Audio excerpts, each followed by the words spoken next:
Muy buenas noches, ¿cómo están queridos amigos? Hoy vamos a tener una charla con el técnico de la ex técnico de la selección argentina, Ariel Abeduto, así que en minutos vamos a ver cuando ya el profe se va conectando para poder tener esta conversación y esta charla con uno de los referentes de nuestro fútbol de salón a nivel nacional.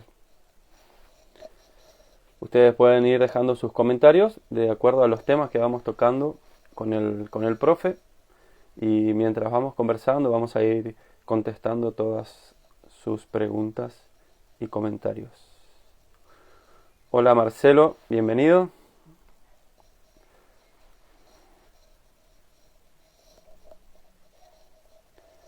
Ya vamos a estar comenzando en minutos nada más.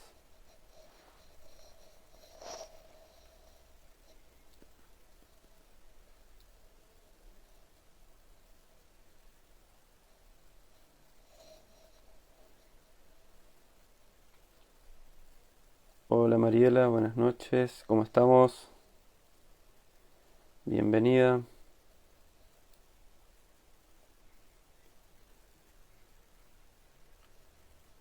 Hola Gastón.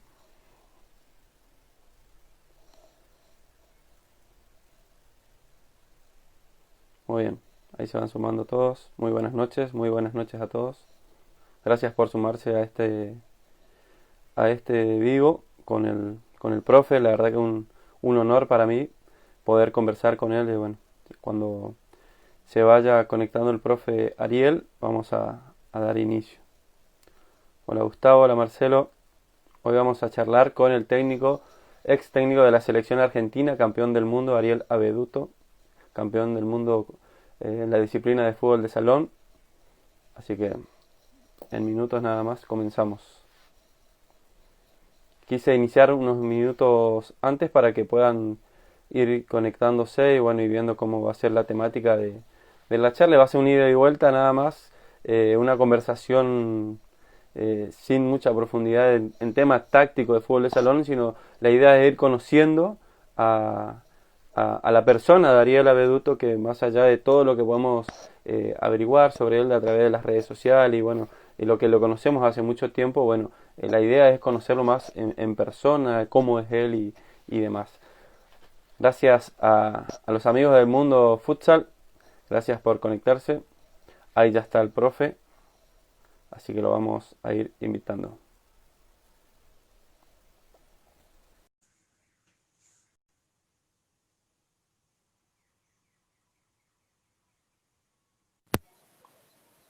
Ahí se está conectando, muy bien. Hola profe, buenas noches.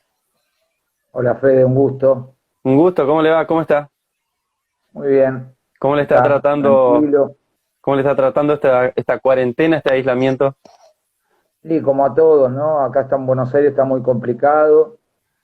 eh, en cuanto a mi trabajo, difícil, porque yo tengo gimnasio, así que vamos a ser uno de los últimos en, en En regresar. reaparecer. Pero bueno, entendiendo también cuál es la problemática y la responsabilidad social que tenemos referido a esto. Obviamente uno tiene tal vez la posibilidad de tener un poco más de aguante que otra gente. Hay gente que está mucho peor, sin lugar a duda.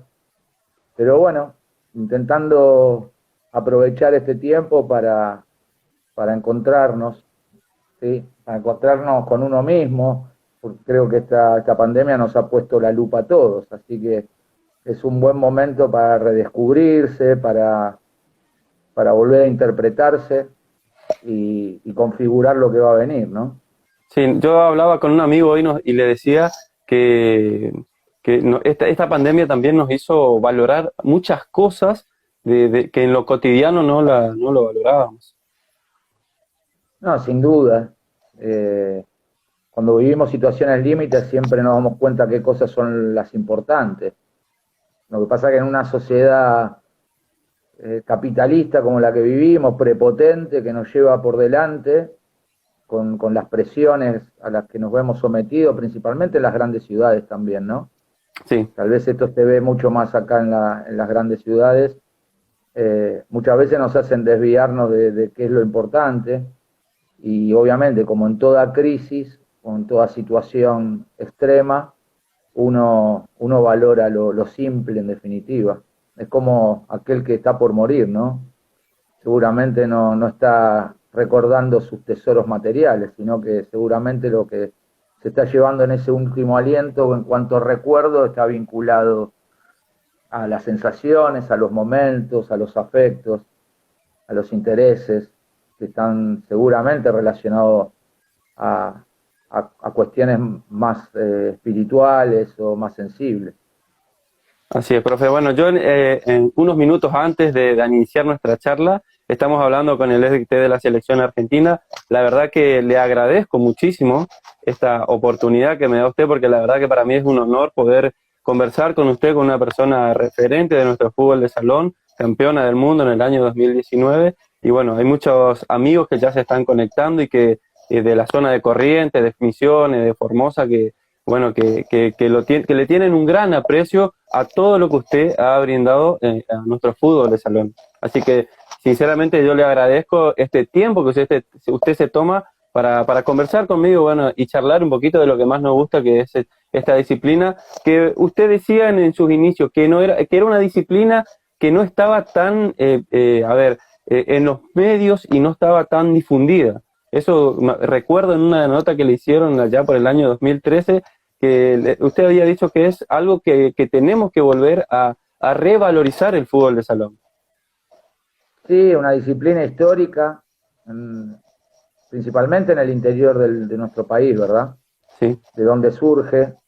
Hay que tener en cuenta también por dónde entró. Vos estás en la casa madre de nuestro deporte. Nuestro deporte ingresa por Corrientes. Por Corrientes. A partir de ahí se empieza a distribuirse, ahí se sientan las bases del primer torneo o la primera competencia o el primer partido oficial a nivel sudamericano y bueno, a partir de lo que se empieza a jugar en Corrientes, después se va distribuyendo de forma heterogénea en el transcurso de la historia en todo el territorio, ¿no? Porque han prevalecido determinadas regiones y uno sigue el camino de ingreso y cómo fue el grado de desarrollo, se va a dar cuenta muy bien cómo fue justamente esos inicios y cómo las distintas regiones fueron, a medida que se fueron incorporando, generando más desarrollo y en aquellos lugares, paradójicamente, donde había iniciado, fueron perdiendo fuerza con el paso del tiempo, ¿verdad?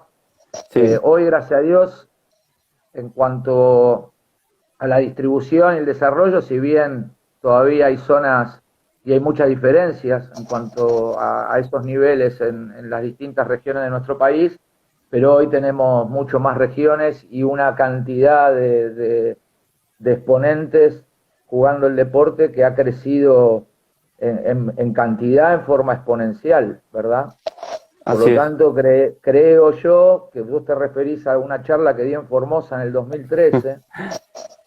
Yo en ese momento ya hablaba de la necesidad de generar cambios estructurales y de ponerlo visible el deporte, porque en la era de la comunicación hoy, para poder lograr tener un deporte sustentable en el tiempo, es necesario que tome visibilidad, no alcanza solamente con lo que podamos hacer en cada región desde lo territorial, sino que hay que aprovechar esta era de la comunicación para intentar, a partir de los medios que tenemos disponibles, porque hoy acceder a esa comunicación y a poner visible cualquier producto o un deporte como el caso del fútbol de salón, hoy es mucho más simple porque los accesos a los canales informativos son mucho más simples, son mucho más democráticos, hay más posibilidades de poder hacerlo. Entonces,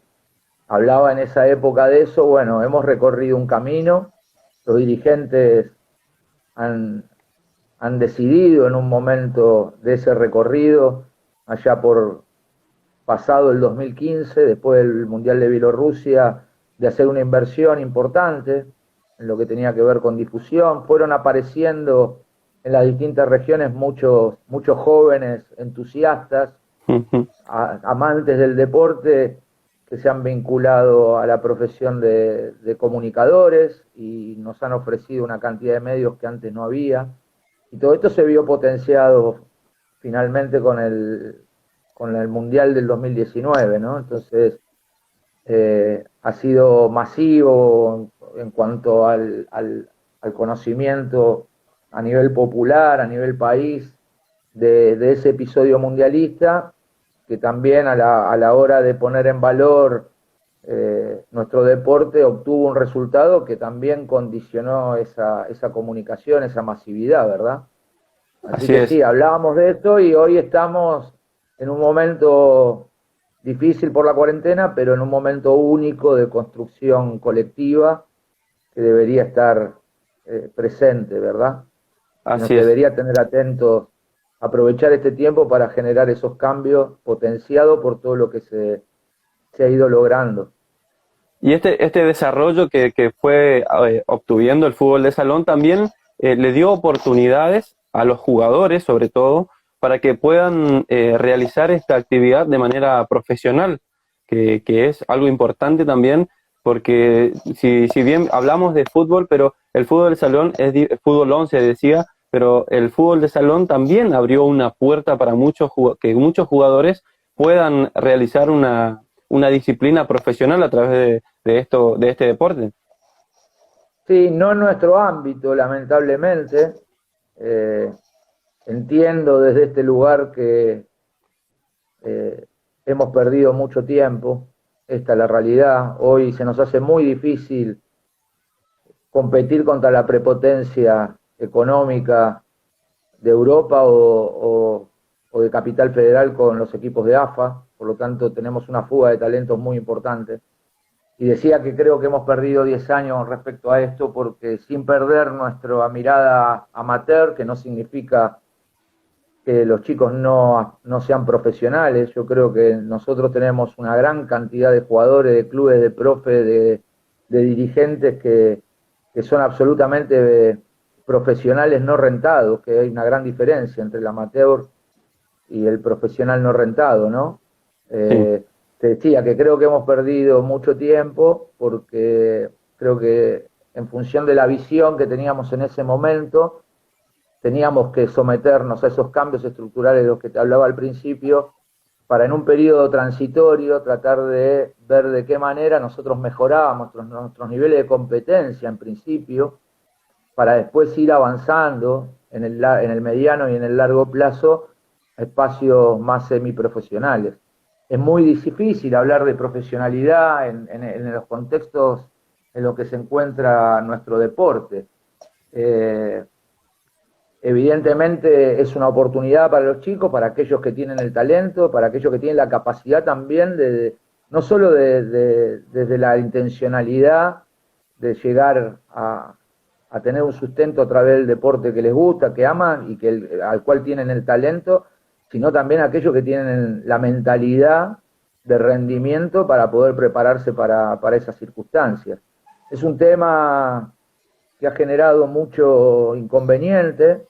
A mí me ha puesto en una posición enfrentada con los dirigentes con respecto a esto, principalmente desde la intencionalidad que han marcado los dirigentes de creer que nosotros, cuando hacemos los reclamos o cuando hacemos la propuesta, estamos buscando ese espacio profesional, como si no entendiéramos o no conociéramos muy bien cuál es nuestra realidad. De claro. lo que estamos hablando es que hoy no podemos competir porque se lo llevan, no solo por dinero, sino porque la oferta de competencia es de mayor nivel. Entonces, nosotros deberíamos avanzar en un cambio en cuanto a las competencias en primera instancia para lograr tener una competencia que nos contenga y que contenga ese talento y el alto rendimiento dentro del ámbito de nuestra confederación, en principio equiparando con una competencia que le permita al jugador poder medirse y crecer desde lo deportivo. Seguramente va a ser muy difícil que nuestros jugadores no abandonen nuestro deporte y busquen horizontes económicos en Europa. Lo que yo creo que no podemos permitir es que haya un paso previo por AFA, sino que nuestros jugadores, nosotros les deberíamos dar el contexto para que se terminen de formar acá, que estén consolidados, que permitan consolidar la estructura deportiva y de alto rendimiento, que nos permita también en ese periodo donde hoy se los están llevando mucho más chicos, entonces tratar de extender ese periodo de participación dentro de nuestras competencias, nos permitan, decía, hacer la renovación con los nuevos talentos que vengan acompañando. Pero claro que para esto hay que tener una visión muy amplia y hay que tener un conocimiento muy profundo de cuál es nuestra realidad de desarrollo deportivo y aplicar políticas deportivas de lo institucional que pueda contener todos estos elementos de los cuales estamos hablando, ¿verdad? En un principio, y nada de lo que estoy diciendo es algo nuevo, ni siquiera son ideas propias, tal vez sí algún ajuste o alguna mirada con respecto al plan maestro que presentó Confederación y fue aprobado en el Congreso y fue escrito de puño y letra por su presidente. Ya en el 2012 hubo una intencionalidad de hacer una liga. En ese momento sí los dirigentes estaban intentando hacer una liga profesional, que finalmente a través de los clubes, Claro. pero que finalmente no se pudo concretar porque el costo operativo era enorme, entonces era inviable hacerlo. A partir de eso y viendo la necesidad, luego del análisis que nosotros hicimos como entrenadores de selección argentina en el proyecto de Todos Somos Selección, y evaluando que eso era inviable, nosotros hicimos una propuesta de una competencia que podría durar tranquilamente 6 meses, pero había que reformular las competencias actuales y había que generar, o hay que generar, un acuerdo desde un lugar muy generoso, donde todos participen y respetando ese plan maestro que se había hablado, ¿verdad? Que entre otras cosas que es muy importante, hablaba de la cooperación a nivel provincial, la integración a nivel regional y la participación a nivel nacional. Entonces, teniendo en cuenta estos 3 ejes, que yo creo que por las distancias y por la dimensión que tiene nuestro deporte y fundamentalmente lo extenso de nuestro territorio, deberíamos avanzar en 3 planos, que serían, según mi visión, lo más importante para poder desarrollar nuestro deporte. El primer plano está vinculado a lo deportivo, entonces avanzar en espacio de cooperación provincial para intentar volver al formato de selecciones provinciales. En principio eso. No estoy diciendo que no se siga participando con el formato de ciudades, pero digo que sea un torneo dividido en regiones por una cuestión de costo operativo y de participación para que amplíe la posibilidad de participación de las distintas ciudades y tener una competencia que dure 6 meses a partir de la colaboración en el ámbito provincial de las federaciones que integran esa provincia con una representación de una selección que represente a la provincia y poder articular junto al Estado, que hoy la realidad es que los estados provinciales, municipales, hacen un aporte a nuestro deporte, tanto a las federaciones como a los clubes, como a las selecciones que salen. Por lo tanto, aprovechar esa cercanía, ese conocimiento de los poderes de los estados, como para generar y articular un producto que sea vendible, que se pueda articular, decía, con la Secretaría de Deporte, con la Secretaría de Turismo y con los gobiernos provinciales, porque la realidad es que el producto lo tenemos. Lo que nosotros tenemos que intentar asegurar es que nuestros jugadores, para que puedan seguir creciendo, se puedan enfrentar muchas veces los mejores entre ellos. Claro. Por otro lado, en una selección provincial lo que nos garantizaría, si trabajamos en forma colaborativa, ¿no?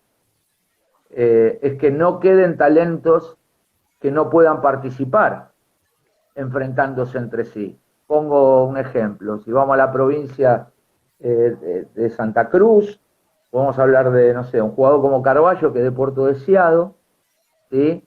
Que si Puerto Deseado no participa en los torneos de calidad, nosotros estamos impidiendo el desarrollo de ese jugador, que era un jugador preseleccionado y que ha tenido la posibilidad de ser integrante de preselecciones argentinas y que su posibilidad de estar o permanecer tiene que ver con la calidad de competencia que enfrenta. Entonces, primero que tendríamos selecciones mucho más competitivas porque estarían los mejores de la provincia, entonces tendríamos los mejores de los distintos lugares. lo vinculo a Corrientes. Nosotros tendríamos lo mejor de Corrientes Capital y lo mejor de Corrientes Interior. Yo Interior. estuve en Corrientes Interior y me tocó ver jugadores de altísima calidad. Lo mismo pasa en Misiones, ¿verdad? Sí. Por lo tanto, potenciaríamos a esos talentos, le daríamos un marco de contención, nos estaríamos asegurando esa competencia que ya, a partir de esa competencia y el sentido de pertenencia que tienen nuestros jóvenes, nuestros jugadores con nuestro deporte, les permitiría permanecer un tiempo más y hacer esta cadena de valor, ¿verdad? Después hay una serie de reglamentaciones que conforman esa división nacional que nosotros planteamos, que tiene que ver con la incorporación de nuevos talentos, la obligación en las listas de buena fe, que deberían ser de 24 para poder enfrentar el torneo en su etapa clasificatoria y su etapa final, donde tendrían que estar integrados por 4 jugadores menores de 20 años, y en las citaciones y en los partidos oficiales, de los 12 jugadores que podés llevar, 2 tienen que ser obligatoriamente estos chicos. De esos 4 hay 2 que tienen que participar, por lo tanto estaríamos también dándole la oportunidad a esos chicos a que vayan haciendo la experiencia y vayan generando esta cadena de valor de reemplazo de los talentos que se vayan. Te decía, es imposible contra el poder económico del desarrollo del futsal europeo hoy del lado de FIFA contenerlo, porque es una posibilidad concreta que le puede cambiar la vida a los chicos, a muchos de nuestros chicos. Nosotros no nos olvidemos que nosotros, siempre digo, es el deporte de los injeta, ¿verdad? Entonces, el acceso a nuestro deporte está conformado por gente de todas las clases sociales, pero fundamentalmente se sustenta en clases sociales mucho más bajas, es un deporte pobre. Entonces, pero eso no impide que nosotros no entendamos cuáles son los tiempos que hoy se están viviendo y articular políticas para ir desarrollando y contemplar a todos dentro de ese marco. Porque si nosotros nos jactamos de tener una organización federal e integradora, no podemos dejar parte de nuestra familia afuera, y cuando hablo parte de nuestra familia afuera estoy hablando de no contener a nuestro alto rendimiento, que en definitiva son los que integran las selecciones argentinas, que a la larga son el eje motivacional que tiene todo nuestro deporte y todos nuestros niños para poder integrarse y desarrollarse. El atractivo está ahí. Entonces nosotros tenemos que darle tanto lugar a los espacios absolutamente informales, amateur, federativos, como al alto rendimiento, que son los cuatro elementos. Hay que apuntar ahí, profe, en lo amateur usted hablaba mucho siempre del formar a los formadores para que puedan desarrollarse. Yo me extendí un poquito explicando en líneas generales, porque sería mucho más interesante explicarlo más en profundidad, con placas, y poder debatir sobre esto, no hay problema. Que es lo que venimos pidiendo hace muchos años y que no se ha dado, lamentablemente. Pero yo te decía de 3 ejes, ¿verdad? Claro. Dentro de que de esas tres elementos que la Confederación ha anotado de puño y letra, que están referidos a la cooperación provincial, la integración regional y la participación a nivel nacional. Entonces, los otros 2 ejes determinantes, una es las carreras docentes, que deben estar descentralizadas. También se hizo un intento. Mira, nosotros empezamos a trabajar en el proyecto de capacitación en enero del 2013 en la Federación de Vóley con el profesor José María Cuadrillero, que fue uno de los creadores del proyecto de Todos Somos Selección Argentina. ¿Sí?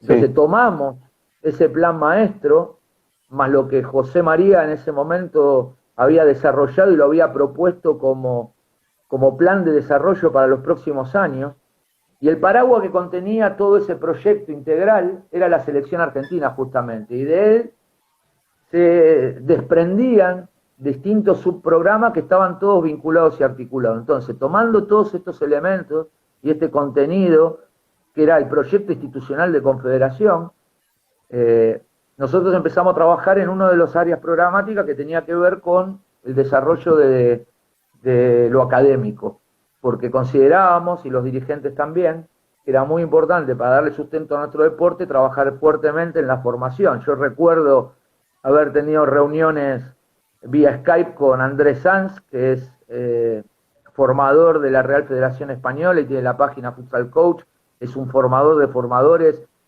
ha sido parte de la vieja FIFUSA, luego cuando vino el cambio en España, él pasó al ámbito de FIFA, no se llegó a un acuerdo con Andrés en ese momento y se generó un stand-by hasta el año 2014 que nosotros, en la recorrida con selección y viendo la necesidad y la inquietud de muchos entrenadores del país de que no había un ámbito para poder capacitarse, decidimos fundar ANEFA.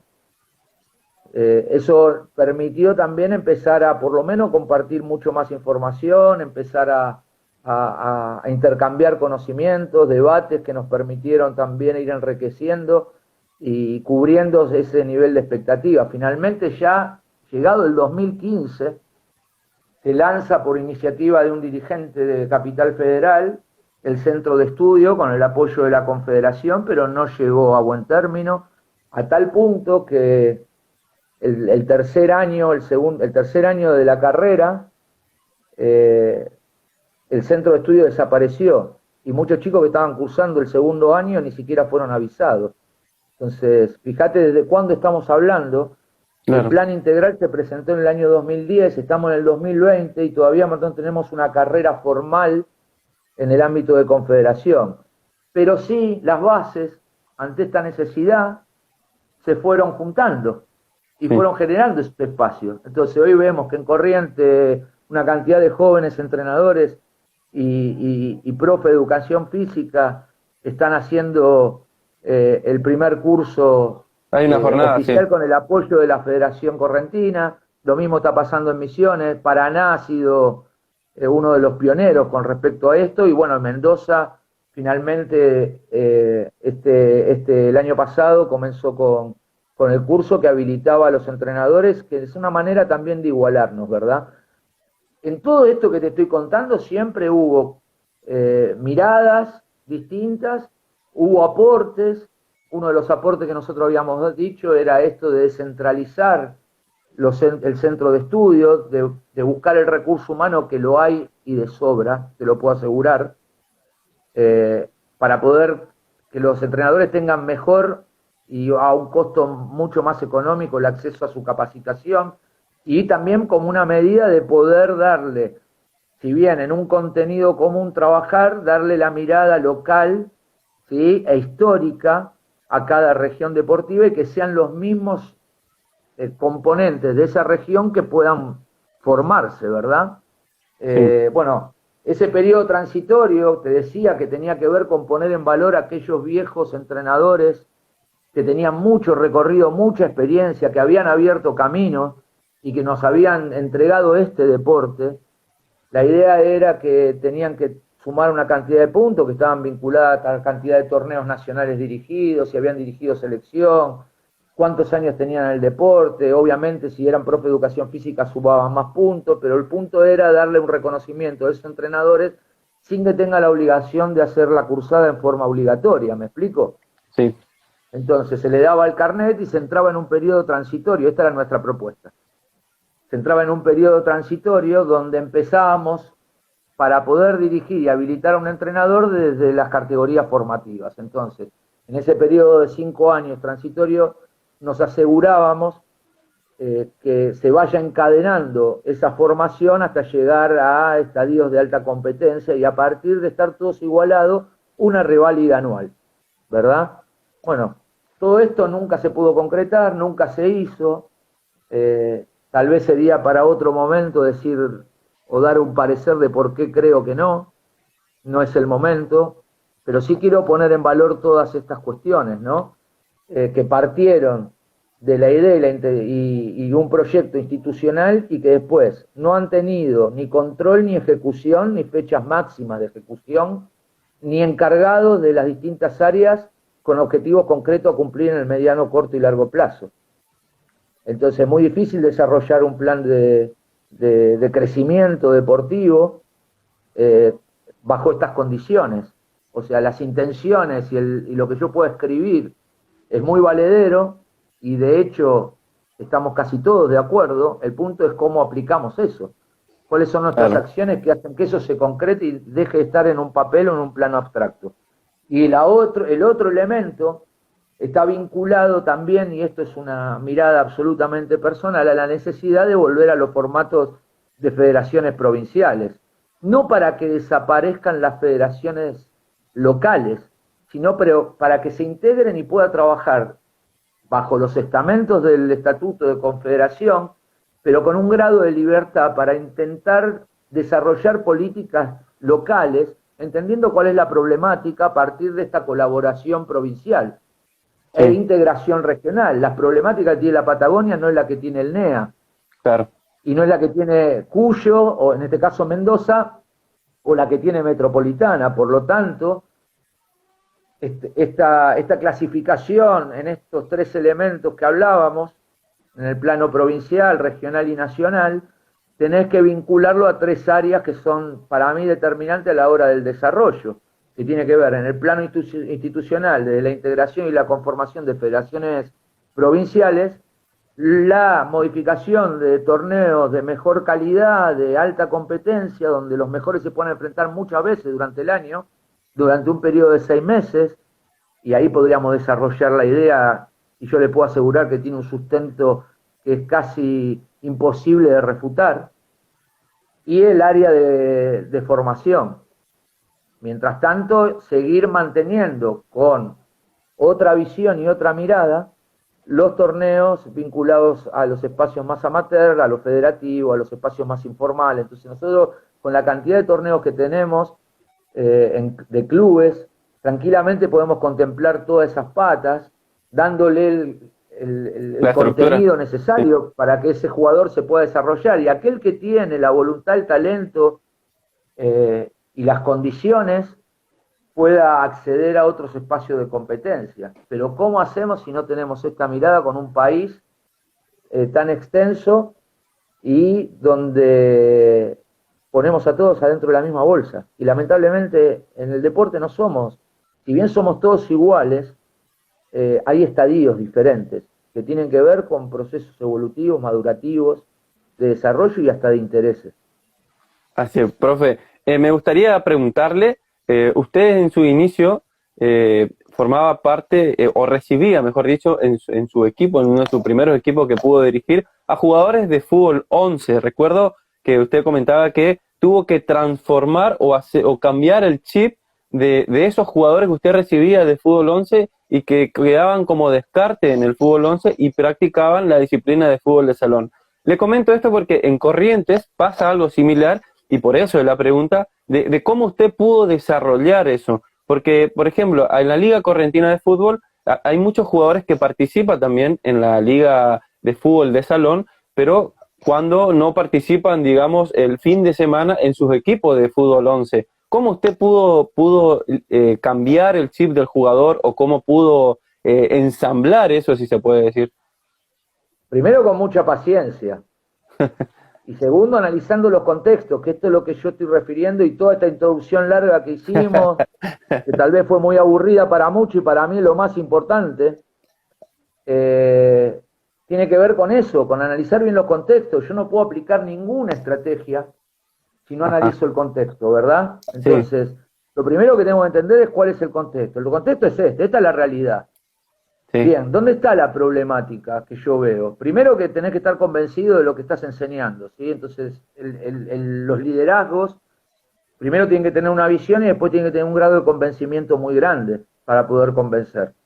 En este caso, a mí me tocó muchos jugadores que desconocían qué era el deporte y como decís vos, algunos por descarte, otros porque no llegaron por determinadas circunstancias y encontraron en el ámbito del club y de la disciplina un lugar donde despuntar un vicio. Y ese fue un periodo que nosotros tuvimos que transitarlo y esperar para poder ir construyendo las bases y esa cadena en la formación que nos permitió que aquellos jugadores que se iniciaban en el club a edad temprana, a la larga terminen conformando los equipos del club que terminaron compitiendo de muy buena manera a nivel nacional. Entonces, lo que yo puedo decirte, y ahí también tiene que ver con esto, nosotros debemos desarrollar los espacios formativos. No hay ah, ninguna posibilidad de que un jugador que no fue criado dentro de esta red cultural, que es un deporte independiente del fútbol, que no tiene nada que ver, si bien tiene algunas similitudes, algunos puntos de encuentro, no tiene nada que ver, es un deporte absolutamente independiente, pero no hay ninguna posibilidad de desarrollo y de sustento en el tiempo si vos no tenés las categorías formativas activadas. Y ahí hay toda una estrategia a seguir. Y ahí me puedo volver a referir a un plan de desarrollo vinculado a la currícula escolar, a la inserción del deporte en la currícula escolar, ¿sí?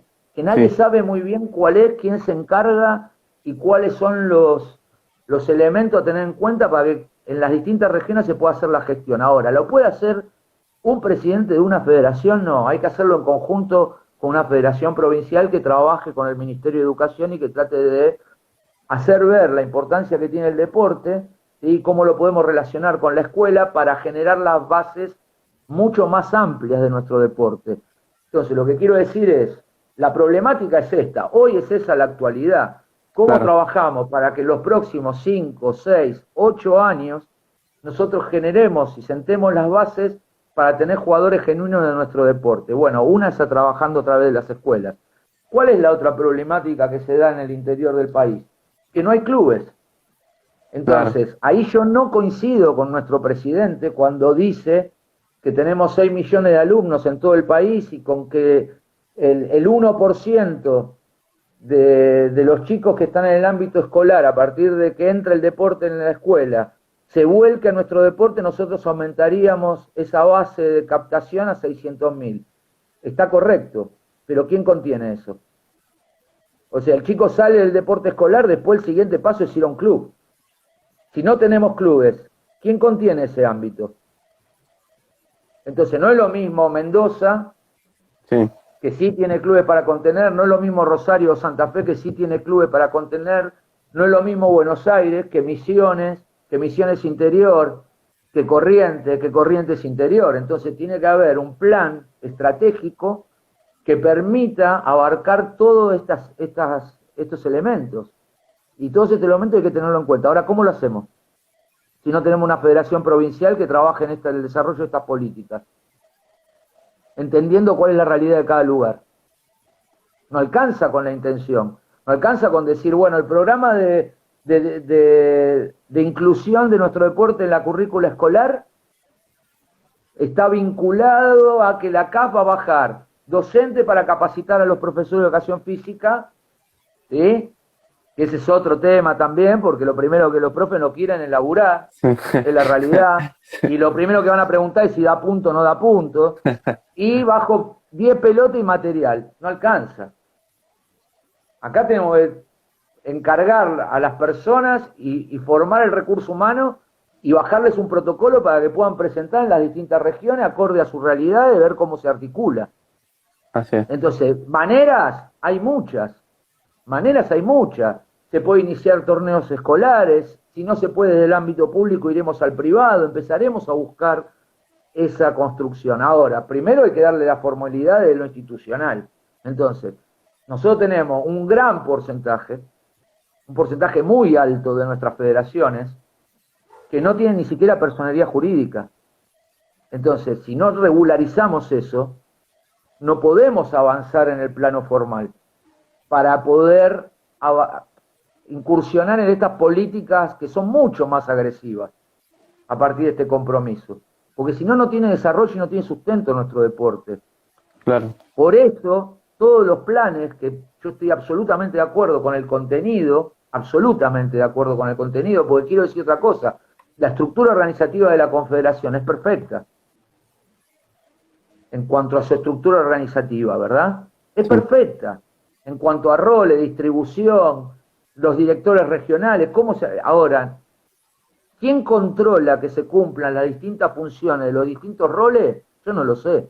¿Cuáles son los objetivos a nivel nacional, regional y provincial a cumplir en el desarrollo de nuestro deporte en las distintas regiones? Yo no lo sé, no, y mirá que conozco, no sé quiénes están a cargo de ese desarrollo de programas. Entonces, vamos a discutir seriamente las cosas. Pongamos las cosas en valor y aprovechemos que lo pusimos visible. Y si no tenemos la chance de poder discutir esto con los dirigentes de un ámbito de respeto y serio, y con respecto a esto ahora voy a aprovechar y me voy a tomar de tu generosidad para hacer ¿Cómo no? una Sí, pequeña declaración, sí, te pero agradezco. hablemos seriamente sobre el deporte, sentémonos en una mesa y discutamos desde el conocimiento, desde las realidades, desde el análisis y desde las situaciones de cada lugar en particular. Por eso hablo de que es tan importante el contexto y respetar lo escrito por los mismos dirigentes. Entonces vos me decís, ¿cómo hacemos en Corrientes? Y sencillo. En Corrientes es muy sencillo. Hay que formar las formativas. Yo lo dije en Misiones en el año 2009. Yo fui a competir con Villa Pearson. Salimos campeones con la categoría juvenil. ¿Sí? Entre esos jugadores estaba Lucas Trípode, hoy en el Inter Movistar de España, viviendo de esto, Lucas. Bueno, Lucas participó de ese torneo y regalando 3 años, porque era categoría 94 y el torneo era 90-91, Pearson tuvo la suerte de salir campeón. Entonces se acercó mucha gente, como pasa siempre cuando alguien gana. Somos todos rubios ojos celestes, ¿verdad? Sí. Entonces se acercó mucha gente y recuerdo ir al año siguiente y entre las cosas que manifestábamos, y esto no solo lo digo yo porque no hay que ser muy crack para esto, lo que hablábamos era la necesidad que tenía Misiones en ese momento y todo el NEA, de incluir las etapas formativas. Bueno, yo pregunto, ¿cómo estamos 10 años después? No, estamos igual o peor.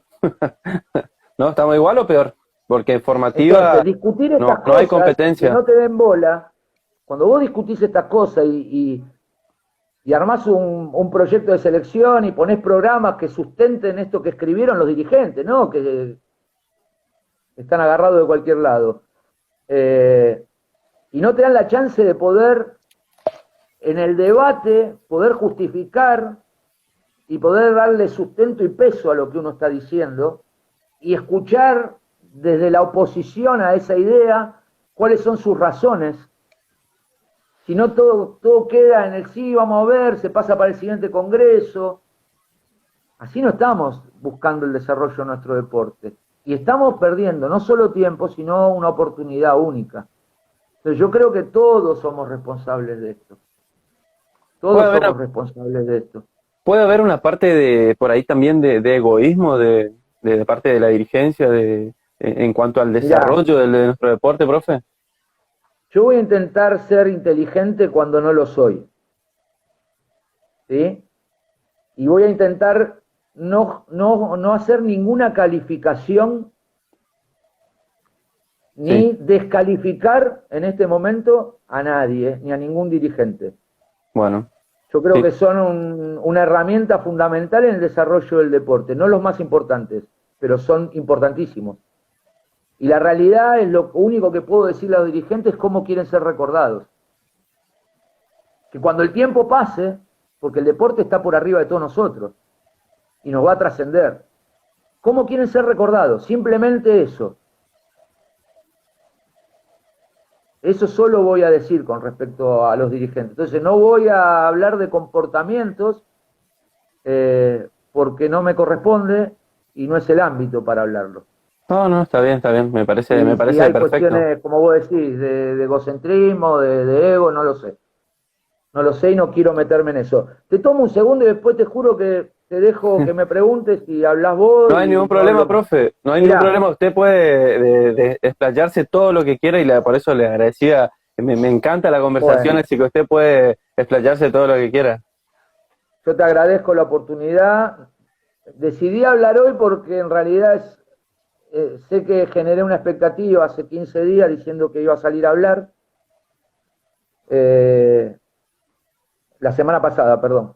Y no lo hice todavía, es un momento difícil para mí de ese lugar, pero bueno, aprovecho esta oportunidad y le pido disculpas a todos los que me llamaron durante todo este mes y medio desde que salió la sanción o la inhibición, y les dije que no iba a hablar. Estoy hablando en tu medio, pero porque se dio la circunstancia, ya a partir de hoy me pongo disponible para todos. Pero no antes de esto. Quiero pedir disculpas públicas por mi actitud en el Congreso hacia los dirigentes. ¿Sí? Voy a decir concretamente lo que dije. No con ánimo de repetirlo ni de faltar el respeto, sino para que se sepa muy bien, para que no quede ninguna duda de qué dije. y tampoco me voy a parar en las excusas de por qué me desbordé emocionalmente y en qué contexto reaccioné como reaccioné. Porque como te dije, no voy a calificar a ningún dirigente, ni me voy a parar en el lado de las excusas, cuando muchas veces pasa que el efecto de la reacción, de la agresión de un otro, se juzga mucho más que la agresión. No sé si me expliqué. Sí, sí, perfecto. Entonces, quiero pedir disculpas públicas, ya lo había hecho 2 o 3 días después en varias entrevistas que me hicieron a los dirigentes de todo el país por haberle dicho que eran unos cagones de mierda. En estos términos me dirigí, pero previo a decir esto, también cuando empecé a levantar la voz ante el requerimiento de la señora Irma Figueroa, dirigente de Tierra del Fuego, de Ushuaia, que me quiso llamar al orden, yo le manifesté que a mí me chupaba un huevo lo que ella tenía para decirme. Entonces, en primera instancia, pedirle disculpa a Irma, obviamente. Debería haber dicho que no me interesaba lo que ella tenía para decirme y seguramente hubiese sido mucho más educado y más acorde a la educación que me dieron mis padres y a mi forma de comportarme habitualmente. Los que me conocen saben cuándo me desbordo y por qué cosas me desbordo. Pido disculpas sobre eso, estoy trabajando profundamente para que esas cosas no logren desequilibrar mi estado de ánimo, así que le pido total y sincera disculpas a Irma principalmente, y hago extensivo esto a todos los dirigentes del país por mi conducta en el Congreso de diciembre del año pasado. Dicho esto, quiero leer algo que seguramente va a ser trasladado en el marco institucional para que le llegue al Comité Ejecutivo y a los miembros del Congreso. Lo voy a leer porque no quiero olvidarme de nada, pero en esa nota que yo voy a acercar a los directivos, la divido en un pedido de 3 puntos, después de hacer toda una introducción referida a la pérdida de disculpas, donde manifiesto en el punto 1 que me someto a la decisión tomada por el Comité Ejecutivo y a la confirmación del Congreso, asumiendo toda la responsabilidad y declarándome culpable de mis dichos. Me declaro absolutamente culpable. Me autodenuncio públicamente y en el ámbito institucional. Soy el único responsable y me hago absolutamente responsable de lo que hice. El segundo punto, quiero dejar claro que renuncio a mi derecho a defensa o a cualquier posibilidad de revisión o reducción de la pena. Porque si yo me hago responsable de lo que hice, pido disculpas, tengo que hacerme responsable de la sanción. Correcto. Y una sanción justa. Y una sanción justa. El tercer punto y último, las autoridades afectadas tienen todo el derecho de hacer el reclamo, producto de mi conducta, someterlo al referéndum de las autoridades y aplicar las sanciones correspondientes en forma proporcional al nivel de ofensa recibida, conforme lo establecido en el Código de Faltas y Penas que rigen la actualidad. Yo sé muy bien qué artículos me competen. Entonces, quiero hacerme absolutamente responsable. Y con hidalguía y con hombría, porque así me enseñó mi padre, voy a asumir los costos de mis actos. Ahora, hay personas que van a tener que asumir una responsabilidad también.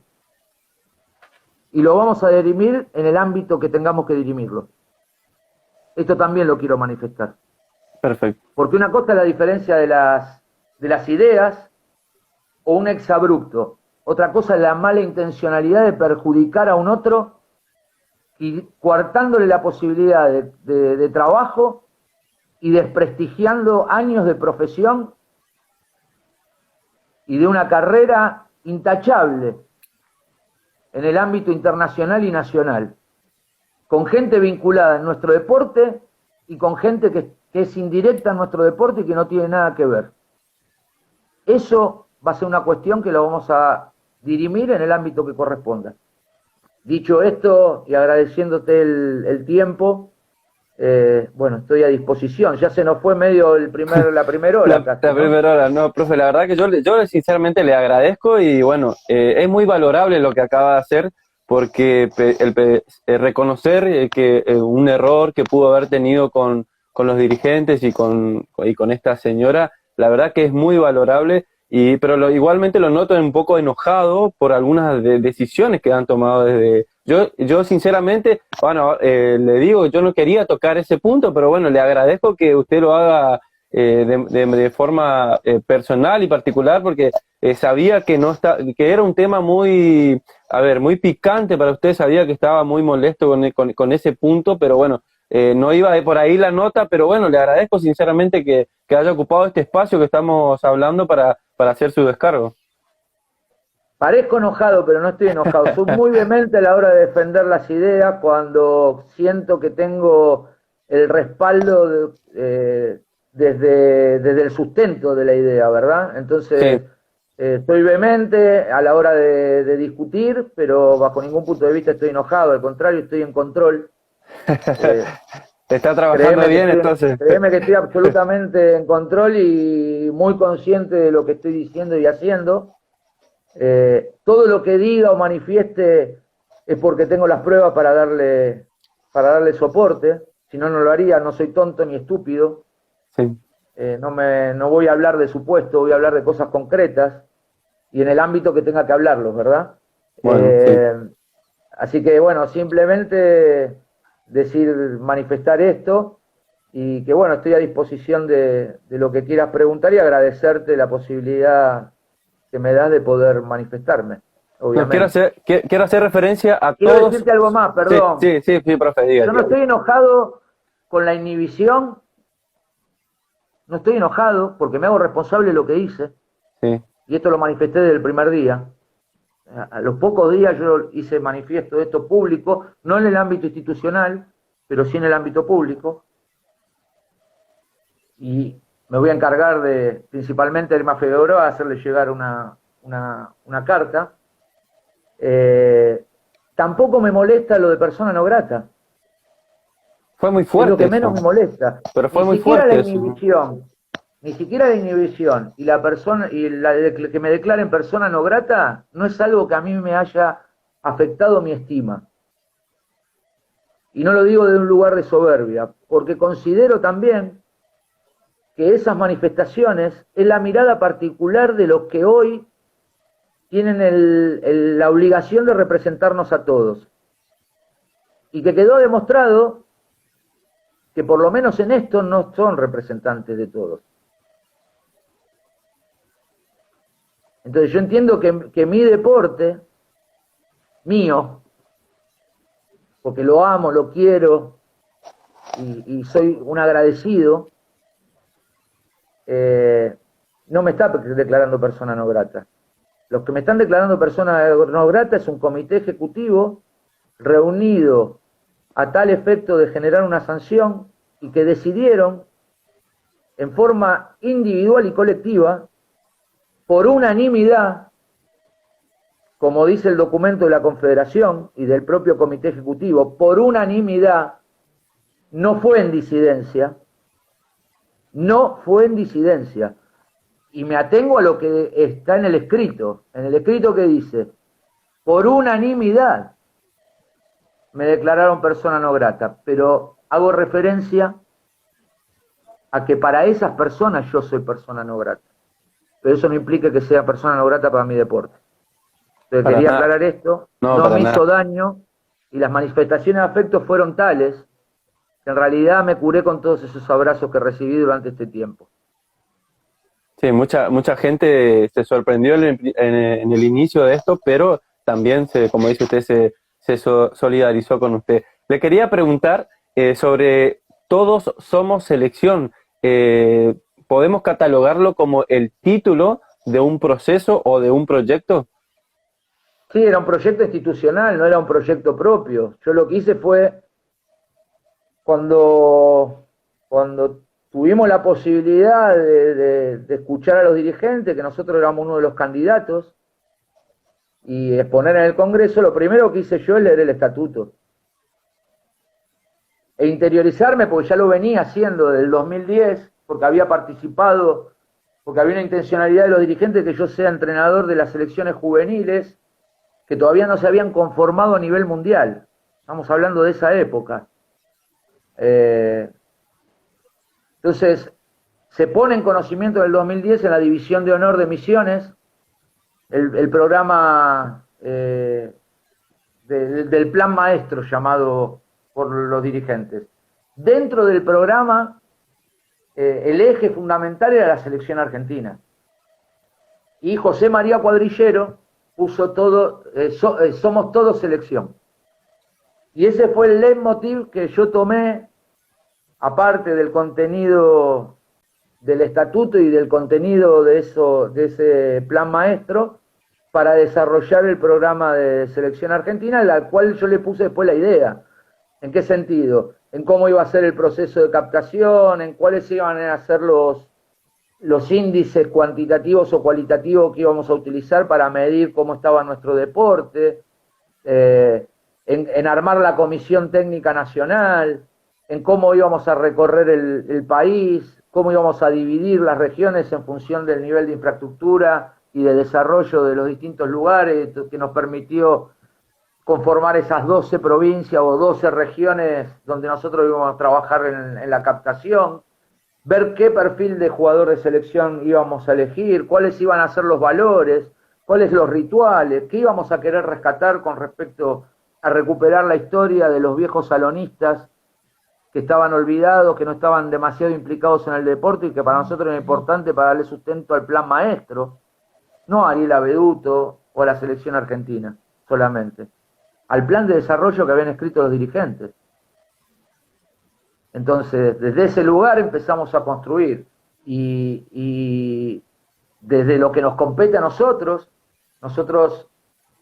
cumplimos ampliamente los objetivos y las metas planteadas, aún con mucha oposición, con mucha colaboración de mucha gente también, de muchos dirigentes, con resistencias, pero poniendo fechas de ejecución máxima en cada cosa.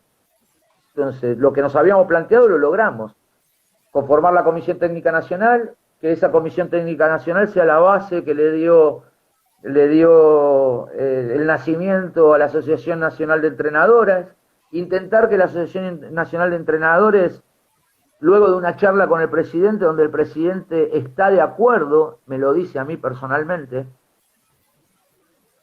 entrar dentro del marco de lo institucional de confederación, sin voto, nunca solicitamos tener voto, sí generar la posibilidad de ir a escuchar y generar aportes y propuestas, el impulso a los espacios de capacitación, a la formación de los formadores, y la intencionalidad de vincular a la selección argentina como eje motivacional de el desarrollo del deporte en aquellos lugares donde no estaba desarrollado, a partir de un segundo programa que se instaló en el segundo ciclo, que tenía que ver con la gira por la identidad, los programas de inserción social vinculados a aquellas asociaciones o entidades vinculadas a la asistencia a la niñez y en el marco escolar.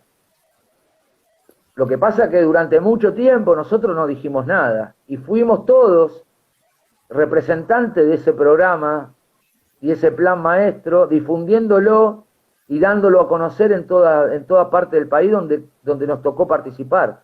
Yo di más de, ya ni me acuerdo, pero más de 60 clínicas gratis, cobré 3 nada más. En el 2014 estuvo en Corrientes. Di más de 60 clínicas y recorrí todo el país, gracias a la generosidad de los dirigentes también, que me convocaban y me llevaban. Y en cada torneo que íbamos, siempre hemos estado disponibles a eso. Entonces, todo lo que tenía que ver con los programas educativos de difusión, Profe, disculpe, antes que le corte, nos quedan... Se va a cortar, ¿no? Se corta, pero le avisamos a la gente que reiniciamos en en otro video en Dale, unos Fede, segundos, ¿lo ¿le vas a dejar parece? grabado esto? Sí, sí, ¿Todo lo esto va a dejo quedar grabado. grabado? Sí, sí, sí, No, sí. como para que quede como testimonio, ¿sabes? Sí, sí, sí, queda grabado, no se Bueno, preocupe. vemos en un ratito entonces. Sí, dale, sí, sí. Escuchá, le Sí, dije cómo profe. estuve, hablándole a mi papá, porque pobre mi viejo se tuvo que bancar todo este último mes y medio, que digan todo lo que digan, tuvo Claro. acceso a información que yo manejo, eh, y obviamente estaba triste, dolido, Sí, me así que es un imagino, poco profe. también repararlo a él. Él me decía, te tenés que salir a defender. Eh, por lo tanto, cuando me escucharon sobre el cierre, sí cómo estuve, porque está sentado acá en el living, escuchando, y bueno, es un poco repararle la tristeza que tuvo durante, no solo por la pandemia, sino, sino todo lo que se tuvo que fumar durante este tiempo. Y Inmerecidamente él, ¿no? sí, Por sí. responsabilidad mía. Y en este desarrollo, profe, de su tarea, de su actividad, ¿qué papel cumplió qué rol cumplió la familia en todo este tiempo que usted viene desarrollando su actividad como entrenador? ¿Cuál es el papel que cumplió su familia de sostén, de Funda- aliento? fundamental, fundamental. En primera instancia, primero porque ninguno de nosotros vive del deporte, por lo tanto, nosotros tenemos un emprendimiento familiar, tenemos un gimnasio y una sede. En este último tiempo abrimos una sede. Así que la familia cumplió un papel fundamental porque tanto mi hijo como mi señora y mi hija haciéndose cargo del negocio en mis interminables viajes y mi interminable recorrida durante todo este tiempo. Así que sin el sostén de la familia es imposible lograr esto. Mi señora es una persona sumamente generosa conmigo, lo ha sido siempre. Siempre hemos tenido la posibilidad de mantener algún aspecto que tiene que ver con la individualidad en aquellas cosas que nos apasionan. O sea, ninguno se ha opuesto, al contrario. Así que simplemente el agradecimiento, y ellos han sido los artífices de que yo pueda desarrollar toda esta pasión, sin lugar a dudas. Como le Y en debe este pasar a cientos de sí, salonistas, ¿no? O sí, se sí, sí. separan, y yo Sí. tuve crisis, no digo que no, pero no estaban vinculadas a esta pasión. Está conectado, está viendo un amigo salonero acá de Corrientes, David Cesenelli, que lo debe conocer a través de Sí, de, claro, de- un saludo enorme a a, David. a Tachi. Bueno, él le digo, siempre le digo, tu señora cuando vos tardás un poco más en regresar a tu casa después de los partidos, seguramente dice, se quedó hablando de fútbol de salón con alguien, porque seguramente ya debe estar la familia también comprendiendo la pasión que esto nos genera, ¿no? Sí, sin duda es así, por eso te decía, o te vinculás con alguien generoso que entienda esto, o eh, terminás estando solo, que los hay y muchos. Yo Sí, todavía no garantizo que eso no me suceda en un futuro. Yo creo que no por todo lo que manifesté, pero sin lugar a dudas. Obviamente, eh, cuando uno está atravesado por la pasión es muy difícil de poder explicar y que el otro pueda entenderlo, ¿no? Si no se sí. pone en un lugar de generosidad. Y si no tiene una propia pasión también para ponerlo en una escala comparativa de lo que puede sentir eh, la otra persona, ¿verdad? Así que sí, estamos todos ahí en riesgo. Sí. Y en este tiempo, profe, usted tuvo la oportunidad de ayudar a algún jugador en el sentido de sacarlo de alguna dificultad que pueda tener en la vida, en su vida particular, en su vida social, porque el fútbol salón transmite muchos valores y sobre todo por eso es recomendable por los valores que transmite el deporte y sobre todo en los jóvenes. ¿Tuvo algún episodio de esto en su carrera? Sí, me gustaría aclarar algo en principio. Yo Sí, creo que el deporte no tiene valores. bueno, sí, Yo sí, estoy en contra de eso. Yo creo que son personas con valores haciendo el deporte, lo que le ajá, aportan valor, ¿verdad?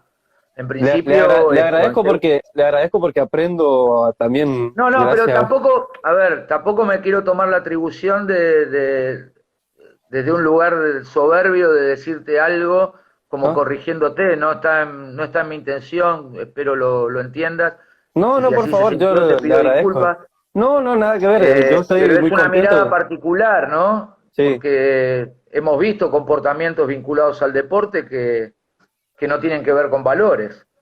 Entonces, quería hacer un paréntesis con respecto a esto, entendiendo de que son las personas con valores que hacen deporte. Ajá. Eh, por otro lado, con respecto a tu pregunta, no soy yo el indicado para poder manifestarte esto que me preguntás.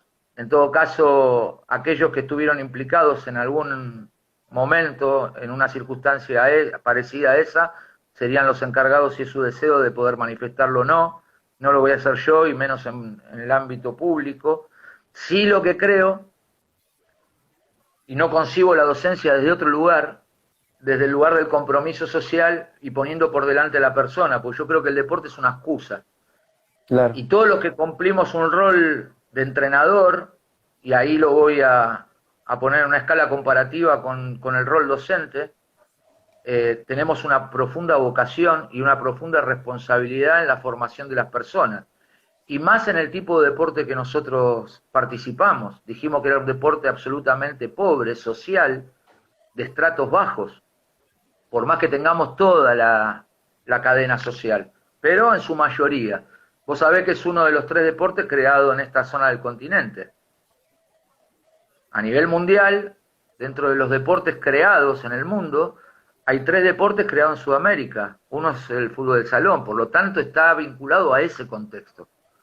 Ajá. Entonces, nosotros tenemos que asumir muy bien esa realidad y esa responsabilidad que implica ser entrenador, ser docente y tener esta mirada que está vinculada a lo social y a intentar generar o convertirse en agentes de cambio. El entrenador es un mayordomo al servicio del individuo. Tiene que tener esta mirada, y más en nuestro ámbito, mucho más. Entonces, nuestra gran responsabilidad está vinculada a eso. Entonces, yo no concibo eh, este tránsito sin esa mirada.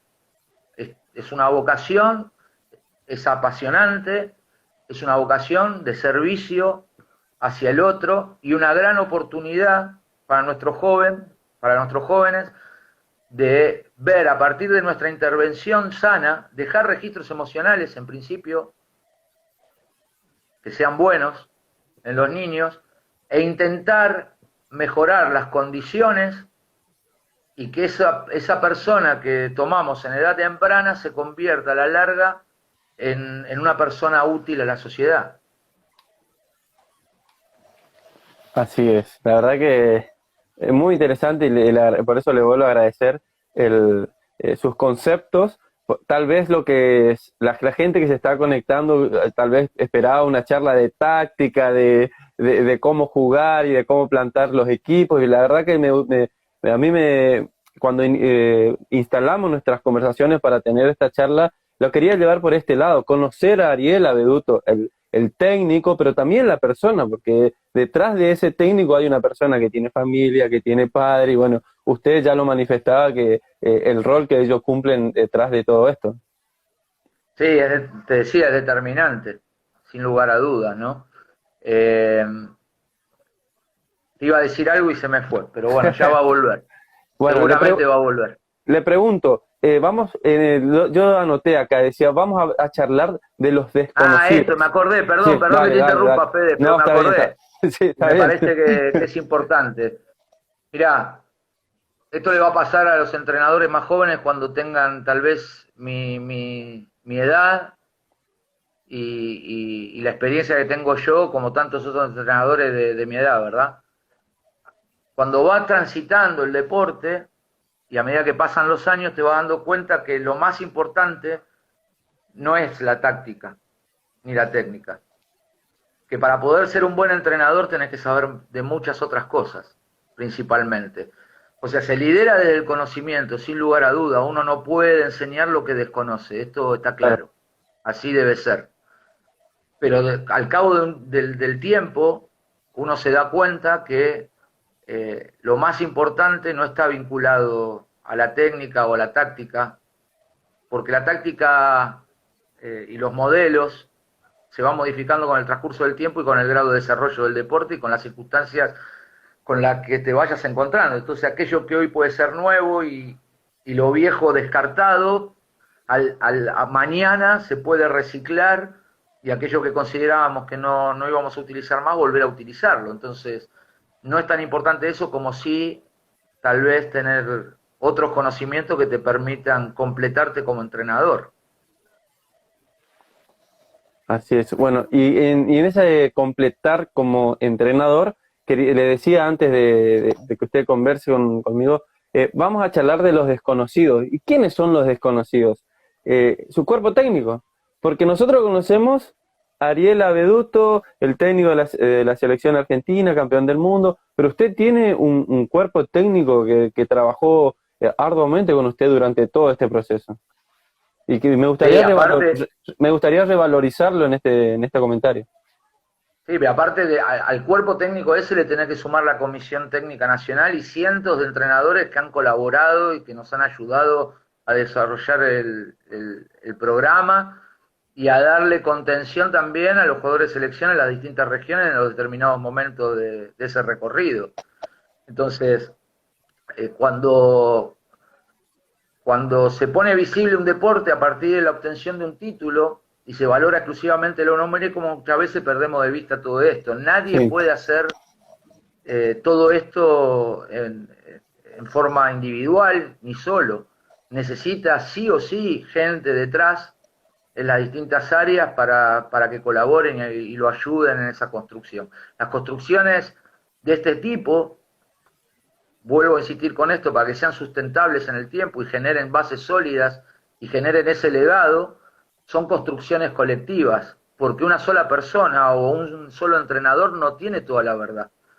Esa construcción colectiva está vinculada a ese equipo de trabajo que le da el soporte al entrenador principal y también está compartida esa construcción con los jugadores que fueron pasando durante el proceso y que fueron parte de selección argentina y que les tocó vivir el episodio. La realidad es esta. A esto le tenemos que sumar también la otra pata que es fundamental, que son los dirigentes. Bueno, ahí tuvimos algunas controversias, ¿verdad? Durante todo este tiempo. Ya lo hablé en la primera hora y creo que fui quedó bastante clarísimo. explícito referido a eso.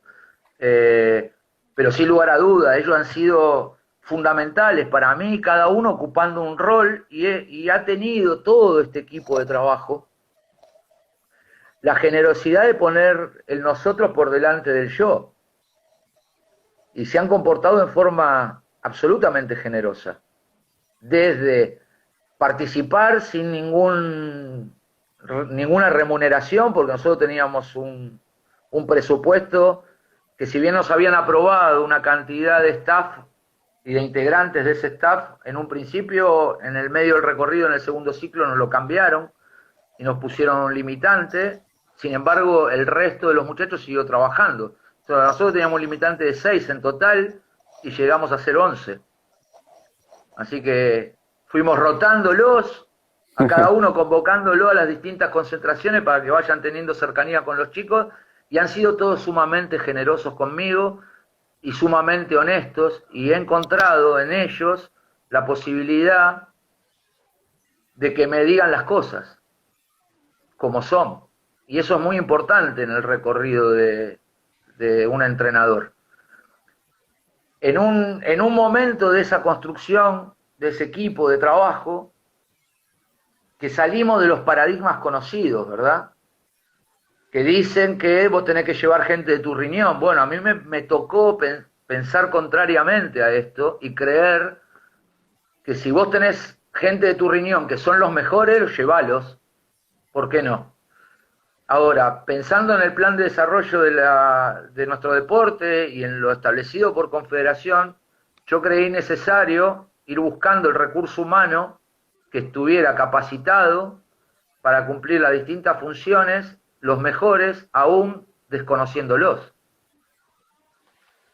Un gran desafío. Entonces, han sido todos muy generosos de ese lugar y Sí. se han puesto todo al servicio de una idea que fue colectiva y que se fue construyendo a partir de ese recorrido. Entonces, yo lo único que tengo son palabras de agradecimiento, tengo admiración por todos ellos, y cada uno cumplió un rol que fue determinante. Algunos para cuidarme, como el área psicoemocional o el área del profe, que me han contenido, me han cuidado, lo mismo Cuba como primer asistente.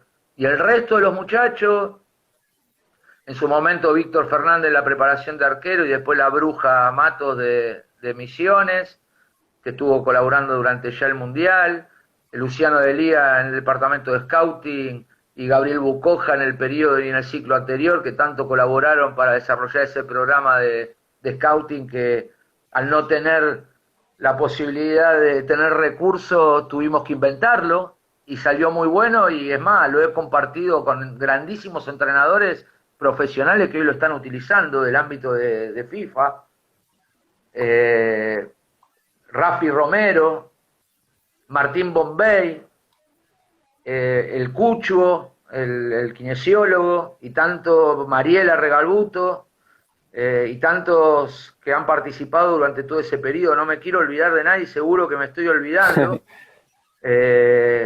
No sería justo, pero bueno, mi agradecimiento, aprovecho el espacio para dejar mi agradecimiento eterno, profundo, de esa construcción generosa y colectiva que fue el proyecto de Todos Somos Selección. Te hago una pregunta que nos dejan acá los amigos, que está Miguel, que nos dice: ¿la pasión es algo que se puede explicar según tu criterio? Se pregunta a usted, profe, si la pasión se puede explicar. Yo tengo dos contrapuntos ahí, yo no sé si se puede explicar, es muy difícil poner en palabras, es como cuando a veces me dicen, bueno, ¿qué sentiste cuando saliste campeón del mundo? Y no sé, no lo puedo explicar. No hay palabras que contengan un desborde emocional de tal magnitud. Es como el nacimiento de un hijo, ¿lo puedes explicar? No. Es muy difícil de explicar. Sí. Entonces no sé si la pasión tiene ahora, no sé si la pasión es un elemento sano, porque la pasión está asociada al exceso también, ¿no? Sí. Y en el exceso no convive la virtud. Es parte de uno de los extremos, ¿no? Sí. La virtud está, generalmente uno la relaciona con un espacio en el medio, ¿verdad? El exceso es uno de los extremos, como el defecto sería el otro de los extremos, ¿no? Entonces, entre ese exceso y ese defecto está la virtud, lo mismo que la obsesión. Ahora, se pueden conseguir grandes cosas si uno no tiene ese sentimiento de pasión, o no tiene un costado en algún punto de obsesión, o no tiene un determinado carácter. Yo creo que no. Yo creo que para grandes logros necesitas gente que tal vez tenga estos condimentos, y esas personas la debes rodear de gente que sea complementaria y que te sepa contener y saber decir cuándo no, cuándo sí, y uno tener la apertura necesaria para poder escuchar y aceptar. Así que no sé si la pasión se puede explicar, no, Miguel. Si vos tenés la respuesta, me encantaría que me comente, la des. Que comente. Después hay otro amigo que nos dice, que creo que la respuesta ya lo dio en la hora anterior, profe, pero lo digo porque, bueno, en agradecimiento a la gente que está comentando, dice: ¿sentís el apoyo del mundo del futsal por las diferencias con los dirigentes? Ya lo contestó, me parece, en la hora anterior, pero si quiere agregar algo más, no hay ningún problema. Queda... No, simplemente agradecerle, y como te dije, no me puso mal el destrato, ni el de que me declaren persona no grata, porque me curé con los abrazos de la gente. Y no quiero hacer demagogia sobre esto, pero es lo que sentí, es la realidad. Sentí un gran acompañamiento. ¿Cuál es su referente, a todos. Profe, cuál es su referente como DT? Voy a hacer ¿Cómo? su referente, de director técnico. ¿A quién tenía como referente? No, tuve muchos. En nuestro deporte, mi primer referente fue San Pedro, Okay. eh, un profe de educación física vinculado al básquet también, español él. O sea, la primera bibliografía que a mí me llegó fue de él y bueno, tuve la oportunidad de leer mucho sobre él, también referido a la educación física. Así que ese fue mi primer referente en el deporte. Otro que ha sido un referente para mí ha sido Jesús Candelas, eh, con el cual lo empecé a seguir hace muchos años, muchos, porque yo admiraba el equipo que él dirigía. Para mí uno de los mejores equipos de la historia del deporte, juntando los dos deportes, ¿verdad? Ese Inter Movistar me pareció de lo mejor que me tocó ver. Entonces tenía profunda admiración y cuando logré tener contacto con él en algún momento y escucharlo y aprender de su filosofía, su mirada, su sistema de creencias, su mirada de la vida, es alguien que yo admiro profundamente y es una guía, sin lugar a dudas. Y después tuve formadores que ni siquiera lo saben, ¿sabes? Phil Jackson es uno. Phil Jackson tal vez fue el entrenador que más me marcó. Eh, Phil Jackson es aquel entrenador de los Chicago Bulls de la década del 90 y de Los Ángeles Lakers.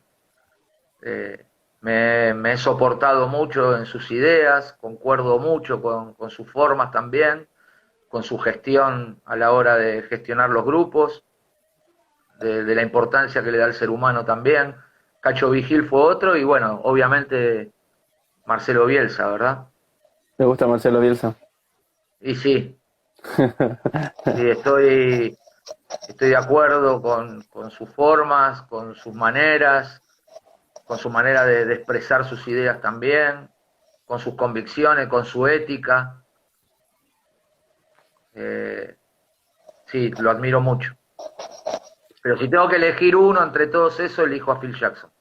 A Phil Jackson, perfecto. En un partido, a ver, en el desarrollo de un partido, ¿alguna vez algún jugador le planteó o le dijo, tenemos que cambiar la táctica porque dentro de la cancha ellos veían una cosa y usted de afuera veía otra? ¿Le pasó eso alguna vez?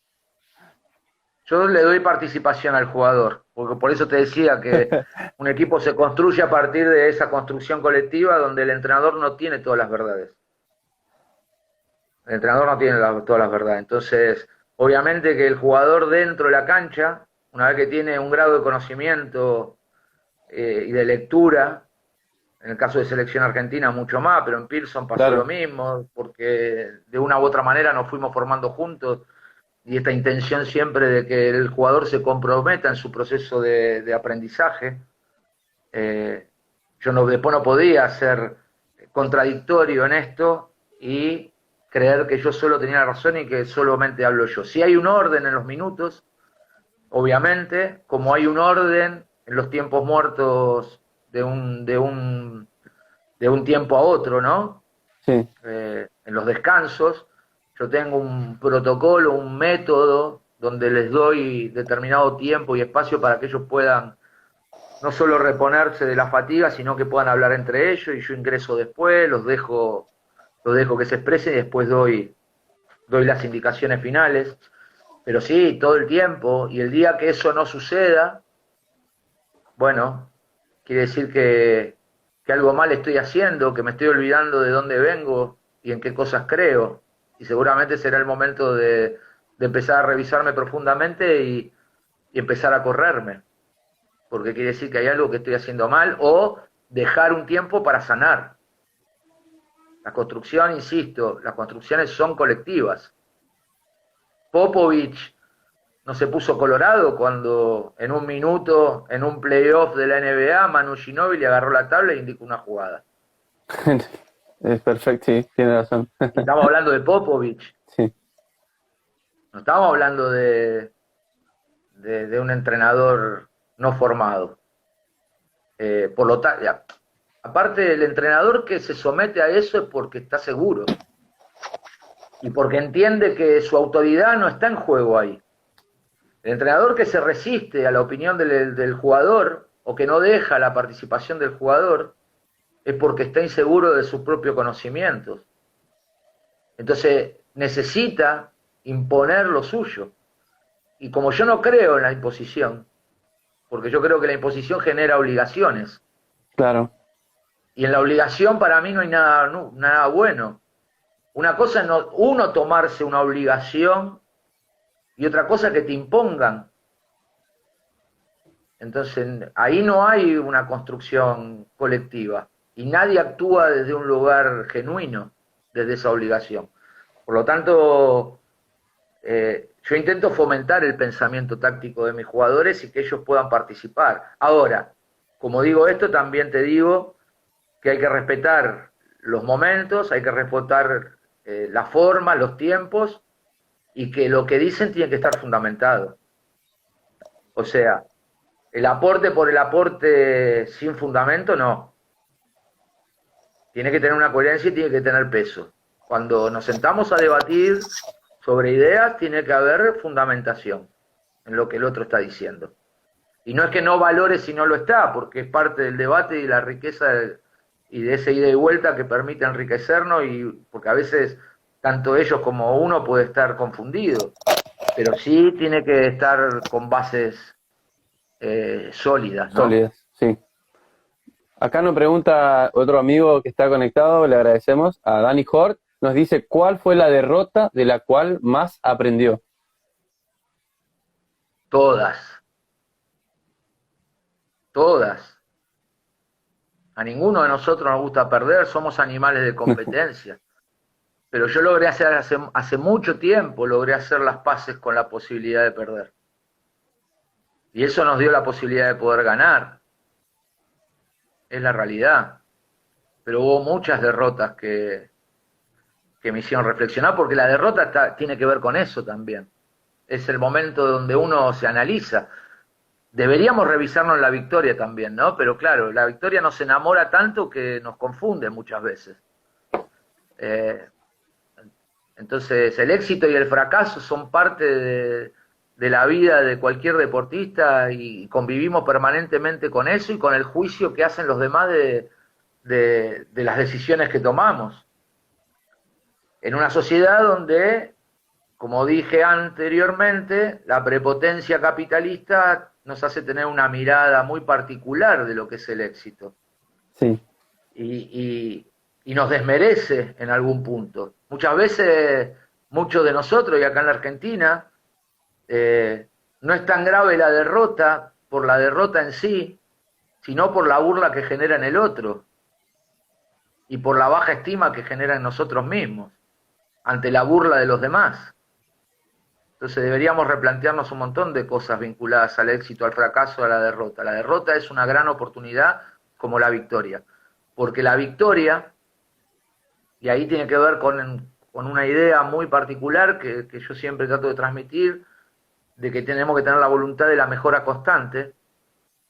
La victoria lo que hace es que vos puedas valorar el recorrido, en principio, revisar qué hiciste, poner el valor en lo que tiene valor y qué te llevó a construir esa victoria, y seguir construyendo las siguientes victorias, porque en definitiva, si vos alcanzaste determinado lugar en la cumbre, tenés que seguir creciendo, porque estos van a querer crecer. Entonces, si hoy tenemos esta diferencia, nosotros debemos intentar seguir sosteniendo esa diferencia para que este crezca y yo seguir creciendo. Para mí eso es el deporte. Por lo tanto, la victoria también es una oportunidad para revisarnos, valorar el recorrido que nos llevó hasta ahí y hacer los ajustes. Y es importante soltar el título. Es importante la victoria soltarla rápidamente. Destinarle el tiempo y el valor que tiene.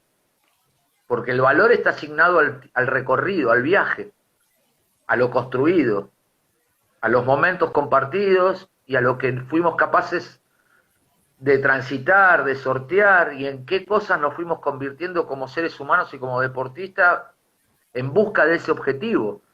El objetivo es una consecuencia, el alcanzar ese objetivo, ¿verdad? Sí, pero vos te lo tenés que sacar rápidamente de encima porque la vida sigue. La vida sigue.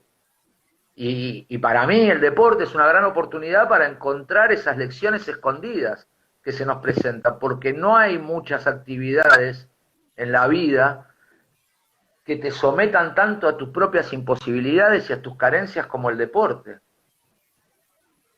Entonces es una gran oportunidad para convertirte en otra cosa, si estás atento. Si estás atento y ves dónde está el valor de esa participación.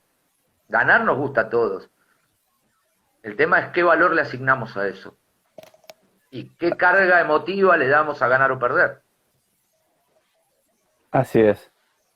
Profe, otra pregunta que nos dicen, ¿qué opina de Gustavo Gallardo? Abrazo desde Mendoza, nos dice Lautaro Ricky.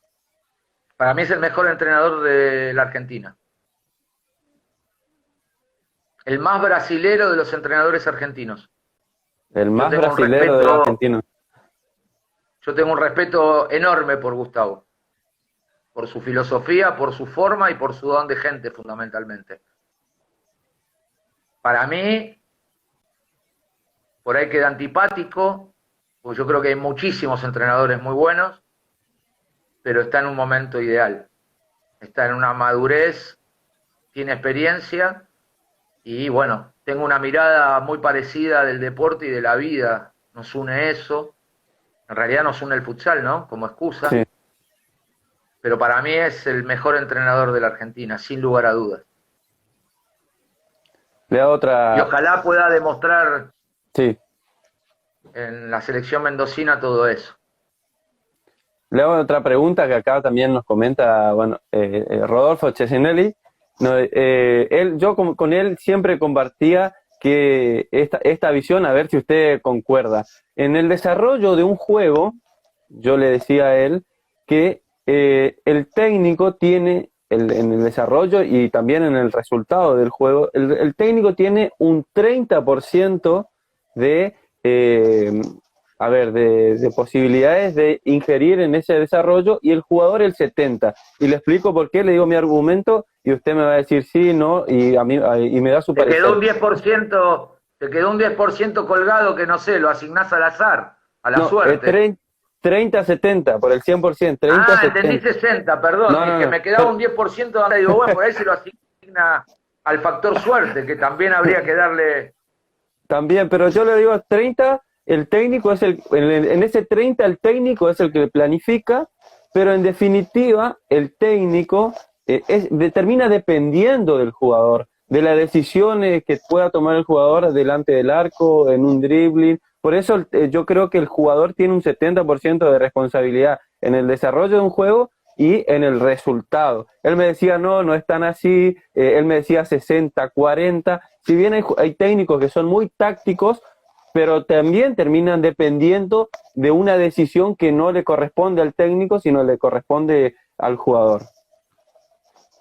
Estoy de acuerdo, pero yo subiría la apuesta, ¿sabes?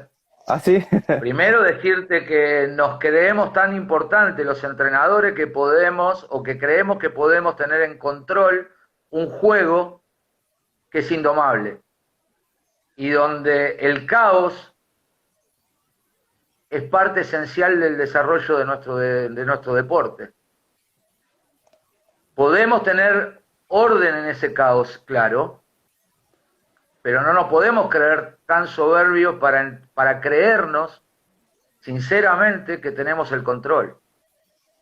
Tenemos que hacer todo lo posible para que las cosas salgan dentro del marco de lo que pensamos, de lo que creemos, pero también tenemos que liberarnos y someternos a lo rico y a lo lindo del juego, que es eso, la incertidumbre.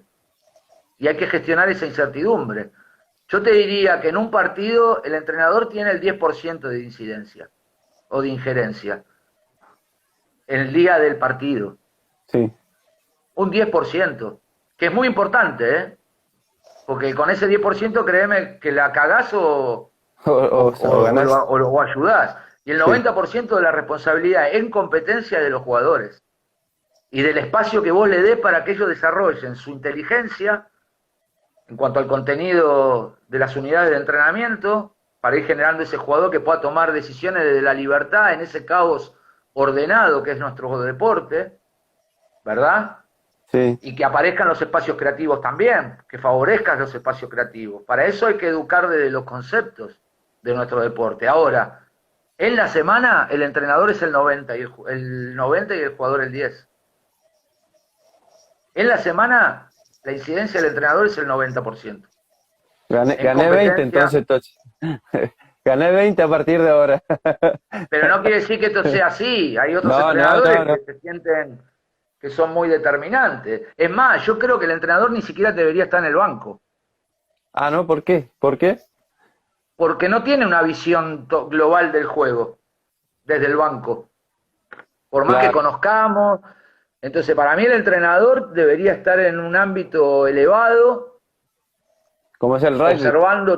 observando todo el territorio y todo el mapa. Y abajo debería tener asistentes encargados de determinadas cosas. Así es. Como es el rugby, Y profe. debería tener la posibilidad por ahí de bajar para si pide un minuto, ¿no? Sí. O debería preparar un asistente que pueda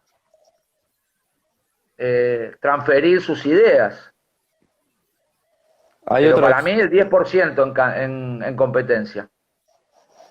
hay la última pregunta, profe, y ya sinceramente le agradezco este tiempo que se haya tomado para hablar conmigo. Voy a compartir una pregunta más de la gente que está conectada. Pregunta si se va al futsal FIFA. Pregunta, ¿Y una ustedes qué pregunta. creen? ¿Pero ustedes qué Yo, creen? A ver. yo creo que no, yo creo que sinceramente que no. Pero bueno, le traslado la pregunta y el comentario que dejaron acá en el chat. No sé si está bien decirlo, pero lo voy a decir para no dejar ningún lugar a duda. Perfecto. Yo hace 10 años que tengo todos los años oferta para irme al futsal de AFA. 10 años, ¿eh? Y en este último periodo he tenido ofertas importantísimas que me darían hasta holgura económica. Tuve dos ofertas de dos de los 4 clubes más importantes de AFA. Mi lugar es acá, muchacho.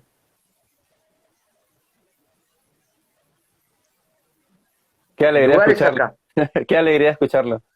Qué alegría escucharlo y le agradezco que bueno, que a través de esta conversación y de este medio pueda dar muchas declaraciones para mucha gente que ama este deporte. Y bueno, alguna consideración, profe, en este cierre, porque no le quiero quitar más minutos. Yo sinceramente le vuelvo a decir, le agradezco. Para mí es un orgullo haber podido conversar con usted, con un técnico campeón del mundo del futsal y uno que ama esa disciplina. La verdad que es un placer y sinceramente le agradezco.